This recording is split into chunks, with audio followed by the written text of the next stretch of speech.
کیا اس اتحاد سے اسرائیل کو جنگ کا پیغام نہیں دیا گیا؟ یروشلم پوسٹ نے اپنے ادارے میں لکھا کہ اسرائیل کے بعض تجزیہ کاروں کا یہ بھی خیال ہے کہ شاید سعودی عرب اس معاہدے کے ذریعے سے امریکہ پر دباؤ ڈال رہا ہے کہ تم اسرائیل کی خاطر جو کرتے ہو وہ سعودی عرب کی خاطر کیوں نہیں کرتے ہو۔ اسی ادارے میں یہ بھی لکھا گیا کہ یہ جو معاہدہ ہے مکہ اتحاد، یہ جو سعودی عرب، ترکی اور پاکستان کے بیچ نیا الائنس بنا ہے، یہ دراصل اسرائیل سے سعودی عرب کے تعلقات کو خراب کرنے کا ایک آغاز ہے۔ اب یہ بات واضح ہو رہی ہے کہ سعودی عرب اسرائیل سے تعلقات نہیں بنائے گا، اور ادارے میں بھی لکھا گیا کہ سعودی عرب کو فوری طور پر یہ معاہدہ ختم کرنا ہوگا تاکہ اسرائیل کے ساتھ خطے کے استحکام کے لیے سعودی عرب کے تعلقات بن سکیں۔ اور امریکہ سے شکایت کی ہے اس ادارے میں کہ امریکہ تم اس سعودی عرب کو لگام ڈالو اور تم سعودی عرب سے پوچھو کہ تم ایسا کیوں کر رہے ہو کہ جس سے اسرائیل کو مسئلہ ہے اور جس سے اسرائیل کی سیکیورٹی متاثر ہو رہی ہے۔ آپ نے اداریہ کا خلاصہ سنا اور پڑھا کہ میں آپ کو جو اسرائیل کے میڈیا میں جو چیز لکھی گئی ہے وہ یہ ہے کہ یہ جو مکہ اتحاد ہے یہ سراسر اسرائیل کے خلاف ہے، اور اس سے دراصل سعودی عرب اور اسرائیل کے درمیان جو تعلقات بننے کی ایک راہ تھی، ہموار ہونی تھی، وہ خراب ہو گئی ہے۔ یعنی کہ ابراہیمی معاہدہ جس کو سعودی عرب جوائن کرے، جس کے لیے امریکہ دباؤ ڈال رہا ہے سعودی عرب پر، جس کے لیے اسرائیل نے ایران کی جنگ شروع کروائی، تو اس سے آپ اندازہ لگا لیں کہ مکہ الائنس اور مکہ اتحاد اس نے کیسے اسرائیل کو چوٹ ماری ہے۔ اب ذرا آپ یہ ایک اور خبر دیکھ لیں جو معارف اسرائیل کا یہ ایک اور میڈیا ہے، ڈیجیٹل میڈیا ہے، یعنی کہ یہ بہت زیادہ پڑھا جاتا ہے، بہت پرانا ہے۔ اس پر جو رپورٹ چھپتی ہے وہ کیا ہے، وہ ذرا سنیں آپ، کہ سعودی عرب نیا کھیل کھیل رہا ہے اور یہ کھیل بڑا خطرناک ہے۔ اب سعودی عرب امریکہ پر انحصار ختم کر کے چین اور روس سے تعلقات اور دوستیاں بڑھا رہا ہے، ایران سے بھی معاملات طے کر رہا ہے اور مسلم دنیا کا نیا اسلامی بلاک بنا رہا ہے۔ یہ بات واضح ہو چکی ہے کہ اب اسرائیل کو سعودی عرب کبھی تسلیم نہیں کرے گا۔ یہ خلاصہ ہے اس مضمون کا یا اس رپورٹ کا جو کہ معارف اسرائیلی میڈیا میں چھپا ہے۔ کیا مطلب کہ یہ جو مکہ الائنس بنا ہے یہ سعودی عرب کی بہت بڑی چال ہے، اور سعودی عرب پر جو اسرائیل کا پریشر اور دباؤ تھا، اس کے بعد سعودی عرب نے یہ جوابی کام کیا ہے کہ وہ اسرائیل کو تسلیم نہ کرے۔ اب ناظرین کرام، یہ باتیں بہت زیادہ تواتر سے کہی جا رہی ہیں کہ پاکستان، سعودی عرب اور باقی ممالک اسرائیل کو تسلیم کر لیں گے۔ کیا ایسا ممکن ہے؟ ناظرین کرام، اگر سعودی عرب نے اسرائیل کو تسلیم کرنا ہوتا تو سعودی عرب امریکی صدر ٹرمپ کے پہلے 4 سالہ دور حکومت میں تسلیم کر چکا ہوتا، جب UAE نے، بحرین نے اسرائیل کو تسلیم کیا تھا۔ تو اس وقت بھی سعودی عرب تسلیم نہیں کر سکا اور نہ اس نے کرنے کا اعلان کیا، اور اب جب ٹرمپ کا دوسرا دور ہے اور ٹرمپ کے 2 سال حکومت کے پورے ہو رہے ہیں، تو ابھی تک کوئی ایسا امکان نہیں ہے کہ وہ اسرائیل کو تسلیم کر سکے، کیونکہ سعودی عرب اگر اسرائیل کو تسلیم کرتا ہے، دوستی لگاتا ہے، تو پھر یوں سمجھے کہ پوری مسلم دنیا کا فلسطین کے بارے میں جو موقف ہے وہ ختم ہو گیا۔ پھر اسرائیل جو چاہے فلسطین میں کرتا رہے۔ اور آپ کو پتہ ہے اسرائیل کی پارلیمنٹ کے اندر قانون بنا ہے، یہ بل منظور ہوا ہے، قرارداد منظور ہوئی ہے کہ ہم کبھی بھی فلسطین کی ریاست بننے نہیں دیں گے، یا القدس، یہ باقی جگہیں ساری ہماری ہیں۔ تو اور سعودی عرب نے ابھی پچھلے سال اقوام متحدہ کی جنرل اسمبلی کا جب اجلاس ہوا تو اس وقت پوری دنیا کی مسلم سٹیٹس کو اکٹھا کیا اور فلسطین کی ریاست کو ریکگنائز کرنے کی کانفرنس کروائی، جسے عالمی سمٹ کہا جاتا ہے۔ تو بات چیت ایک نہیں ہے، یعنی جو آپ کو میڈیا پر جو چیزیں نظر آ رہی ہیں وہ سب سچ نہیں ہے، کچھ چیزیں وہ ہیں جو بتائی نہیں جاتی ہیں اور کچھ نظر نہیں آتی ہیں۔ تو اس لیے دماغوں کو، ذہنوں کو وسیع کر کے سوچنا ہوگا۔ اب یہ جو مکہ الائنس ہے یہ نیٹو طرز کا الائنس ہے، اسے نیو مسلم ملٹری الائنس بھی کہا جا رہا ہے۔ کیا مطلب؟ کہ جیسے نیٹو کے 32 ملک ہیں، کسی ایک ملک پر حملہ ہوتا ہے تو سارے 32 ملکوں پر حملہ تصور ہوتا ہے، اور سارے ملک مل کر اس حملے جس پر ہوا ہوگا اس کے ساتھ مل کر لڑیں گے۔ تو ایسے ہی ابھی ابتدائی طور پر 3 ملک ہیں، چوتھا ملک مصر ہے جو اس معاہدے کو جوائن کرنے جا رہا ہے، پھر قطر ہے جو اس کو جوائن کرنے جا رہا ہے، پھر سیریا ہے، پھر اسی طرح سے گلف کنٹریز ہیں، سارے عرب ملک ہیں، ساری مسلم دنیا ہے جو اس معاہدے میں شامل ہوگی، ملیشیا، انڈونیشیا وغیرہ سب سے۔ تو یہ الائنس تو بہت پہلے بن جانا چاہیے تھا، اور یہ پھر صرف کاغذی حد تک نہ ہو۔ جو ابھی پریکٹیکلی جو چیزیں ہو رہی ہیں ان کے مطابق یہ کاغذی الائنس نہیں ہے، یہ وہ الائنس ہے کہ جو مشترکہ موقف اپنائے گا۔ اب یہاں پر کچھ لوگ یہ بھی کہہ رہے ہیں کہ مشترکہ معاہدہ ہوتا ہے مشترکہ دشمن کے خلاف۔ پاکستان کا ایک سابق سفیر رہا ہے امریکہ میں، حسین حقانی، اور بڑے اسکینڈل اور مختلف طرح کے معاملات میں وہ بڑا مشہور بھی رہا۔ حسین حقانی نے اپنی ایک پوسٹ میں لکھا کہ یہ جو پاکستان سعودی عرب ترکی کا الائنس بنا ہے اس کا کیا فائدہ ہے؟ یہ تو مشترکہ دشمن کے خلاف بنتا ہے، الائنس ہوتا ہی مشترکہ دشمن کے خلاف ہے، مشترکہ الائنس لڑنے کا۔ اب پاکستان سعودی عرب ترکی کا مشترکہ دشمن کون ہے؟ کوئی بھی نہیں۔ پاکستان کا الگ دشمن ہے، ترکی کا الگ دشمن ہے، سعودی عرب کا الگ دشمن ہے، تو یہ الائنس کام نہیں کرے گا۔ تو اس پر پاکستان کے معروف صحافی ہیں حامد میر صاحب، انہوں نے کہا کہ پاکستان کا، ترکی کا اور اسی طرح سے سعودی عرب کا مشترکہ دشمن اسرائیل تو ہے، جو ساری مسلم دنیا کے لیے چیلنج بنا ہوا ہے، تو پھر کیسے کہا جا سکتا ہے کہ مشترکہ دشمن نہیں ہے؟ بہرحال حضرین کرام، ترکی کے صدر طیب اردگان نے کہا تھا کہ یہ اتحاد در اصل ڈیٹرنس ہے۔ کیا مطلب؟ کہ جب مسلمانوں کا یہ اتحاد ہوگا تو دشمن حملہ کرنے سے پہلے ڈرے گا۔ جب ہم سارے متحد ہوں گے تو سب یہ اتحاد پیغام جائے گا دشمن کی طرف کہ حملہ نہ کرو، یہ سارے مل کر لڑیں گے۔ اگر ہم اکیلے ہوں تو ہم میں سے ہر ایک کو الگ الگ گھیر کر اسرائیل مارتا ہے، اور کبھی لبنان، کبھی سیریا، کبھی یمن، کبھی ایران، کبھی قطر، اور کبھی غزہ، کبھی فلسطین، سب پر۔ تو اس لیے بہتر ہے کہ ہم متحد ہو جائیں۔ سب سے بڑی خبر آج کی یہ ہے کہ ایران نے آج ایک اور جنگی ڈرون کو جزیرہ سرک کے اوپر ٹارگٹ کیا ہے۔ باقاعدہ ویڈیو جاری کی گئی ہے کہ ایران کے اندر گھسنے والا ایک اور جنگی جاسوس ڈرون طیارہ مار گرایا گیا ہے، اور یہ ممکنہ طور پر امریکی جاسوس ڈرون تھا جو کسی خلیجی ملک سے آیا تھا، جسے ایران نے بروقت کارروائی کرتے ہوئے اڑا دیا ہے۔ اس کے علاوہ ایک اور خبر جاری ہو رہی ہے کہ ایران نے آج رات امریکہ والے سمندری راستے میں سے گزرنے والے جہاز کو ٹارگٹ کیا ہے۔ آپ کو پتا ہے آبنہ ہرمز میں، پرشین گلف میں دو راستے ہیں، ایک ایران کے کنٹرول میں ہے اور دوسرا عمان والی طرف امریکی کنٹرول میں ہے۔ جو امریکی کنٹرول والا راستہ ہے وہاں سے جو جہاز گزرتا ہے ایران اسے ٹارگٹ کرتا ہے، یا وہاں زیر زمین بارودی ڈیوائسز کے ذریعے سے اسے ٹارگٹ کیا جاتا ہے۔ تو ایک اور جہاز سمندر میں تیل والا ٹارگٹ ہوا ہے۔ آبنہ ہرمز بند ہے اور دنیا میں تیل مسلسل مہنگا ہو رہا ہے۔ آج کی بڑی خبر یہ ہے کہ آج بھی تیل کی قیمتوں میں تقریباً $1.5 سے زائد فی بیرل کا اضافہ ہو چکا ہے۔ غیر یقینی کی کیفیت ہے، کوئی پتہ نہیں کہ آبنہ ہرمز کھلتی ہے یا دوبارہ جنگ شروع ہوتی ہے۔ اس وجہ سے تیل بڑھ رہا ہے اور غیر یقینی پوری دنیا کے اندر مارکیٹوں میں موجود ہے، اگرچہ آج نیا ہفتہ بھی شروع ہو چکا ہے۔ امریکی صدر ٹرمپ نے اس حوالے سے ایک انٹرویو میں یہ بات کہی ہے کہ مجھے ابھی کوئی جلدی نہیں ہے، میں تھوڑا انتظار کر رہا ہوں اور معاشی پریشر کا نتیجہ آنے کا انتظار میں ہوں۔ جو امریکی میڈیا ہے ایکسیوس، اس پر یہ رپورٹ نشر ہوتی ہے کہ ٹرمپ نے کہا کہ ابھی ایران پر حملوں کے لیے مجھے جلدی نہیں ہے اور نہ ہی مجھے ایران کے ساتھ صلح کے لیے کوئی جلدی ہے۔ البتہ ایران کے اوپر جو معاشی پریشر ہے وہ بڑھتا رہے گا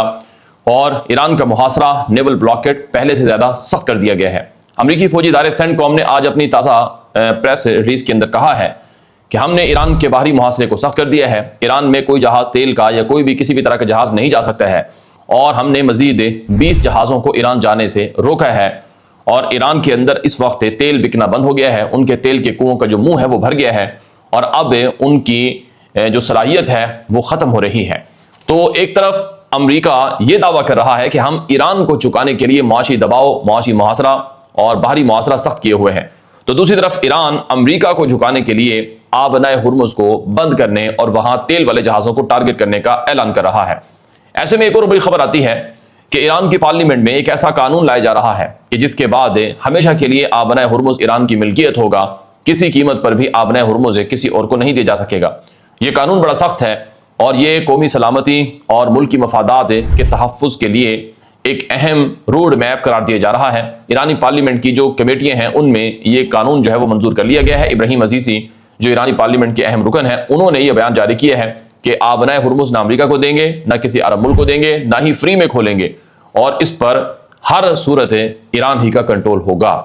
دوسری طرف آج کی ایک اور سب سے بڑی خبر اس وقت میرے سامنے موجود ہے کہ ایران کے سپریم لیڈر مجتبی خامنئی سے پہلی بار ایرانی آفیشلز کی ملاقاتیں ہوئی ہیں، اور ایرانی صدر مسعود پزشکیان نے بھی ایرانی سپریم لیڈر مجتبی خامنئی سے ملاقات کی ہے، اور ایرانی سپریم لیڈر مجتبی خامنئی کی طرف سے نئے احکامات دیے گئے ہیں، جن میں سب سے بڑا حکم یہ تھا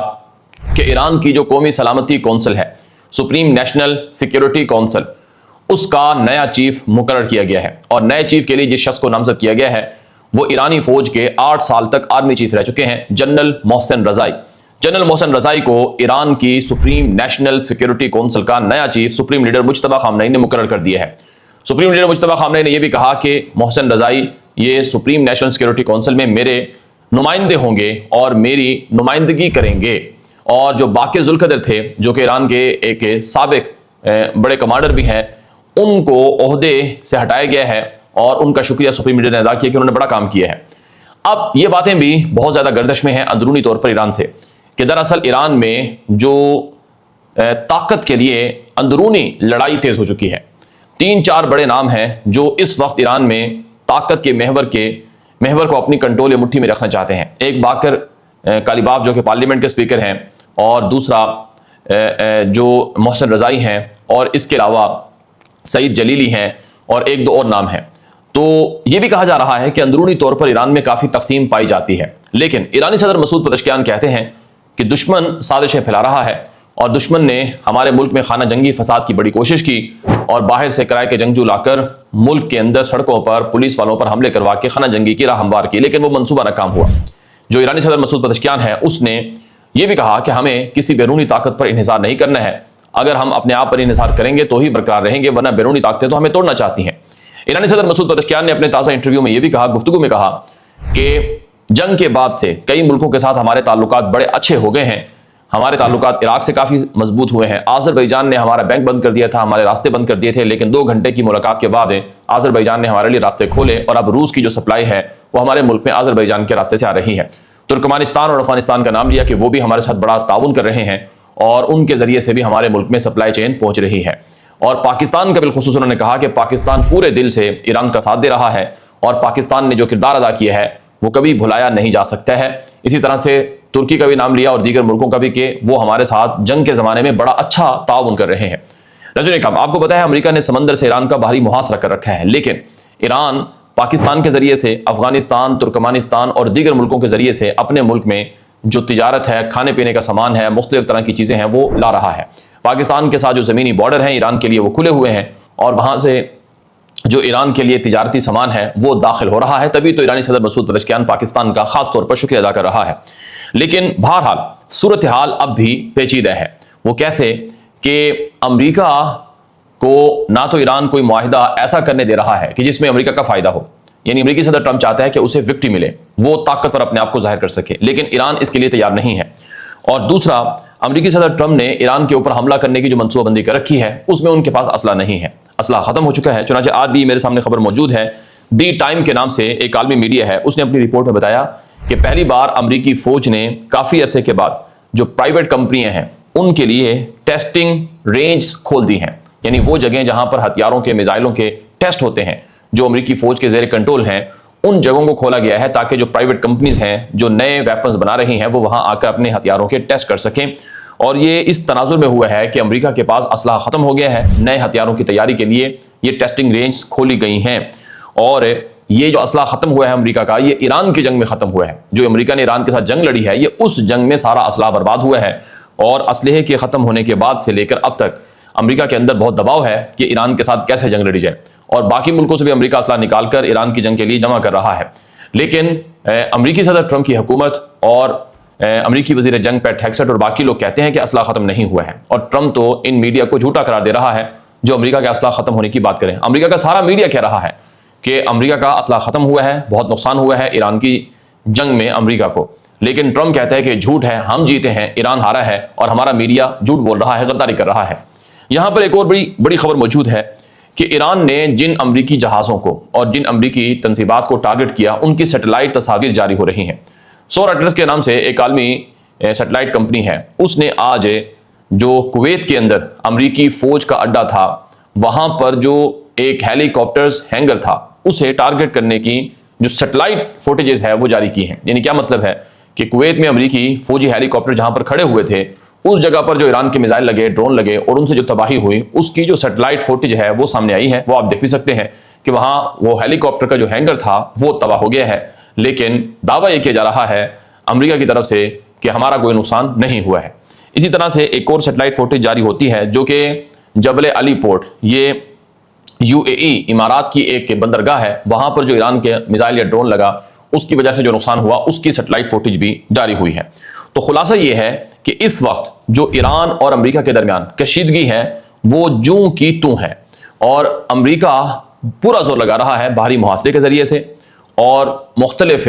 دباؤ کے ذریعے سے، لیکن اس کے باوجود بھی ایران جھکنے کو تیار نہیں، بلکہ ایران کے اندر سے اب امریکہ کے ساتھ نئے جو تعلقات ہیں یا نئے سرے سے جو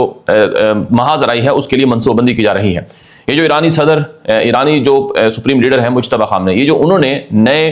نیشنل سیکیورٹی کے چیف کو مقرر کیا ہے محسن رضائی کو، یہ خاص پیغام ہے۔ آپ کو پتہ ہے محسن رضائی یہ بنیادی طور پر ایران کی فوج کا آرمی چیف رہا ہے 8 سال تک۔ اس کا مطلب کیا ہے کہ ایران کی فوج